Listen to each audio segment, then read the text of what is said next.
Welcome to our channel NH cooking videos. పల్లెటూరు style చప్పా చింతాకు curry ఎలా చేయాలో చూద్దాం. ముందుగా చింతాకుని నలిపి పక్కన పెట్టుకొని చేపలు నీట్గా కడిగి పెట్టుకోవాలి.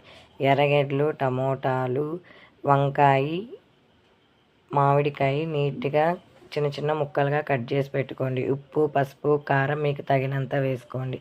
నలిపి పెట్టిన చింతాకుని, చేపల్ని వేసుకొని ఒక పెద్ద గ్లాస్ వాటర్ పోసుకొని గ్యాస్ వెలిగించుకోవడమే ఫ్రెండ్స్. ఇలా వెలిగించుకున్న తర్వాత 10 నుండి 15 నిమిషాలు ఉడికితే సరిపోతుంది. తర్వాత మధ్యలో పోపు పెట్టుకొని కొన్ని ఆవాలు, జీలకర్ర, మెంతులు, ఎర్రగడ్డలు, కరివేపాకు వేసుకొని తిరగమాతని మళ్ళీ కర్రీలో వేసుకొని 15 నిమిషాలు ఇంకొక 15 నిమిషాలు ఉడికించుకోండి. అంతే ఫ్రెండ్స్, చేప చింతాకు కర్రీ వెరీ వెరీ ఈజీగా పల్లెటూరు స్టైల్లో రెడీగా అయిపోతుంది. మీకు నచ్చితే ప్లీజ్ లైక్, షేర్, సబ్స్క్రైబ్.